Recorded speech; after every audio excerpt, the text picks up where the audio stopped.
Mardi 21 octobre, à la rédaction de Télétoc, on se demande comment traiter le congrès du Parti socialiste. Il est finalement décidé de suivre un dirigeant du PS pour découvrir à travers ses yeux la préparation et le déroulement du congrès. Il nous faut un homme ou une femme suffisamment haut placé dans la hiérarchie du parti et en même temps suffisamment libre pour nous laisser le suivre pendant toute cette période. Notre choix se porte sur Jean-Luc Mélenchon, sénateur de l'Essonne, membre de la direction du PS et signataire de la motion C.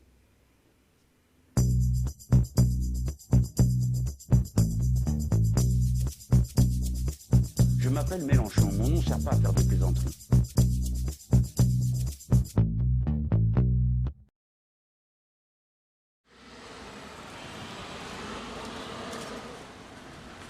Lundi 27 octobre, nous avons rendez-vous au Sénat pour rencontrer M. Mélenchon et lui demander s'il accepte que nous le suivions pendant toute la période du congrès du Parti socialiste. Oui, ça je veux bien le faire, mais je tiens à prévenir, moi je suis pas...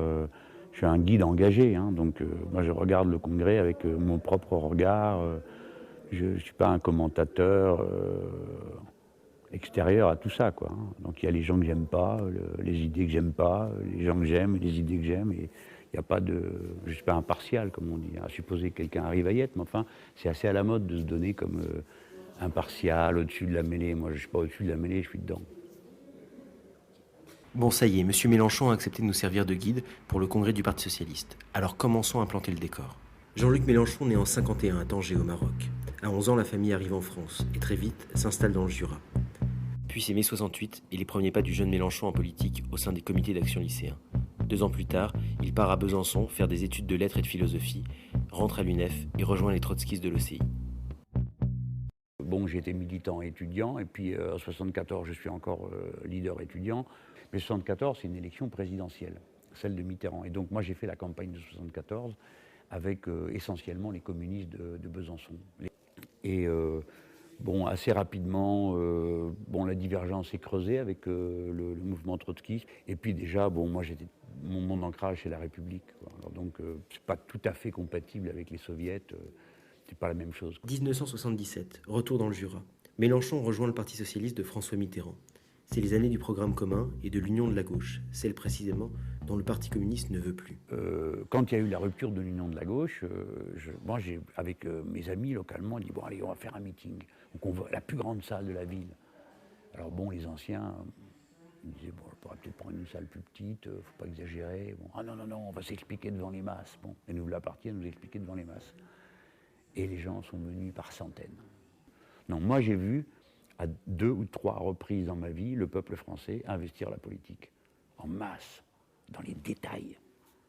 En 68, pendant toute cette période du programme commun et de 1981, pendant le traité constitutionnel. Voilà, donc c'est possible. Puis arrive le 10 mai 81, la victoire de François Mitterrand. 5, 4, 3, 2, 1. François Mitterrand est élu président de la République. Peu après, Jean-Luc Mélenchon, qui continue sa carrière au sein du parti, devient premier secrétaire de la Fédération de l'Essonne. En 88, il crée avec Julien Drey la nouvelle école socialiste, le courant de la gauche du parti. 2 ans plus tard, avec l'arrivée de Marie-Noëlle Lienemann, il décide d'un nouveau nom pour leur courant, la gauche socialiste. En réalité, on a décidé ça dans une salle de cinéma, parce qu'il n'y a plus d'autre endroit où se réunir. Et on était les 7 dirigeants sur la scène, parce qu'il n'y avait pas d'autre endroit où mettre une table. Et le gars qui avait les clés, on avait par-dessus la tête. Ça durait depuis je ne sais pas combien de temps. Il était très tard. Et on n'arrivait pas à décider de Drey. Moi, je m'en fichais du nom qu'on choisirait. Bon, ça dépendait de lui. Il était bougon, comme souvent. Il ronchonnait. Et alors, on disait des noms. La nouvelle gauche. Non, pas la nouvelle gauche, c'est con. La gauche, c'est pas... Non, ça lui plaisait pas non plus. Alors. Et puis, je ne sais pas quoi, à un moment donné, quelqu'un dit la gauche socialiste. Et à ce moment-là, le gars qui est dans la salle dit ah oui, ça c'est très bien, il devait en avoir marre. Parce qu'il devait être au moins 1h du matin. Alors, Drey dit bon, si ça lui plaît, alors on va faire comme ça. Avec la gauche socialiste, Mélenchon et ses camarades cherchent à recréer le lien entre les partis politiques et le mouvement social. Ils sondent toutes les manifestations, de toutes les grèves, de toutes les révoltes. Mais ça ne suffit pas et ça ne paye pas au sein du parti. Alors changement de stratégie. Au début des années 90, la gauche socialiste prend sa part dans les jeux d'appareil. Elle complote, fait et défait les majorités rue de Solferino jusqu'à la période Jospin. En 97, ils rejoignent l'ancien dauphin de François Mitterrand et tentent de faire passer leurs idées. La ligne, c'est on pressionne de l'intérieur parce qu'à l'époque, ça paye. On a un interlocuteur qui est Lionel Jospin, qui est un homme très carré, quoi. Hein. Donc il y a des moments de tension comme on n'a pas idée, hein, parce qu'il est physique, Lionel, en plus. Hein. Donc des fois, vous vous demandez s'il ne va pas vous mettre une claque. Hein. Mais c'est un homme très droit, très rigoureux. C'est-à-dire, quand la discussion est finie, on est tombé d'accord, il y a un cadre. Donc à l'époque, ça paye de pressionner. Moi, je crois à ça. Après, on gagne 98, je deviens ministre, puis Marie-Noël quelques temps après. C'est une expérience très forte. On a essayé d'intégrer dans l'action ministérielle la dynamique de gauche. Bon, on va un peu s'oublier, on va parler de ça. Ce qui compte, c'est à la sortie de tout ça, c'est le désastre.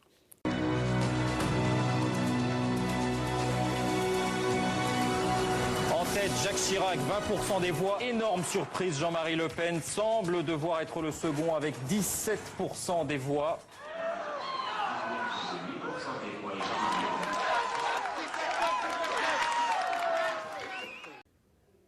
Donc cet événement gigantesque, qui est une espèce de fracture dans le cœur de l'identité républicaine de la France, se produit. Et ça veut dire que le Parti socialiste, quelque chose s'est produit dans les profondeurs de notre peuple, et le parti a été, au lieu d'être en phase avec, a été en travers. Et donc il s'est pris, blam, le mouvement en plein dedans. J'assume pleinement la responsabilité de cet échec et j'en tire les conclusions en me retirant de la vie politique après la fin de l'élection présidentielle. Et la réponse à ça, ça a été unité du parti, c'est-à-dire dorénavant, c'est comme auparavant. Et tous les chefs perdus, qui sont responsables du désastre, parce que c'est pas Jospin, Jospin c'est la victime expiatoire. Tous ces chefs se mettent d'accord entre eux pour dire surtout on touche à rien. 2002, c'est l'explosion de la gauche socialiste. Mélenchon s'allie à Emmanuelli pour proposer au parti une alternative à gauche. Au congrès de Dijon, la victoire leur échappe. François Hollande reste le premier secrétaire du parti. On pouvait gagner, la gauche du parti pouvait gagner, et on aurait gagné 10 ans de néant balbutiant. Hein. Alors maintenant, quand je les vois s'engueuler en disant le parti n'a pas travaillé, mais enfin la faute à qui dirigeait ce parti, c'est quand même bien eux. Et puis ils sont tellement paresseux, tellement ignorants, qu'ils ne se rappellent même pas ce qu'ils ont fait eux-mêmes. Ils ne se rappellent pas qu'ils ont fait tous les ans au moins 3 conventions, qu'on a écrit 2 programmes pour des législatives, que je dis 3 programmes pour des législatives, 2 projets pour 10 ans, en 6 ans. Le parti a travaillé, mais eux n'ont rien foutu, c'est ça la vérité. Ils ne s'intéressent à rien, ils lisent des notes de leurs assistants, ils ne lisent pas de livres, hein, ou alors le socialisme expliqué aux nuls, ou quelque chose comme ça. Puis arrive le référendum sur la Constitution européenne. Malgré les consignes du parti, Jean-Luc Mélenchon fait campagne pour le non. Avec lui, les socialistes font de nouveaux fronts communs avec les communistes et les militants trotskistes. Le 29 mai, contre toute attente, c'est la victoire du non. C'est la magie de l'action populaire de masse. Le peuple, quand il veut, il emporte tout. Alors bon, donc le peuple vote non. On est glorieux, non? Nous, on a fait le non. Donc à un congrès, je me dis, on peut dire on va gagner. Parce que quand même, les camarades qui ont adhéré à ce parti, d'accord, ils ne sont pas contents parce qu'on a été indisciplinés, mais ils réfléchissent. Penses-tu, commence par fils dehors. Tous ceux qui ont voté non, ils les sortent de la direction. Et au congrès suivant, ils le font sur la discipline. La discipline. Donc là, vraiment, pour moi, c'est encore un pas, quoi. Je comprends que, bon, on n'est pas loin de l'encéphalogramme plat. Voilà, on en sait un peu plus sur Monsieur Mélenchon. Maintenant, on va pouvoir rentrer dans le vif du sujet, le congrès du Parti socialiste. Mais ça, c'est pour le prochain épisode. Moi, ils ne m'amuseront pas avec ça. Donc ils peuvent faire leur combine, passe-moi le sel, je te passe le poivre, et puis Tata va arriver première, tonton va arriver second, le cousin Jules va arriver troisième, puis à la fin, on va faire le repas de communion et tout le monde va être d'accord. Hein. Moi, je ne marche pas.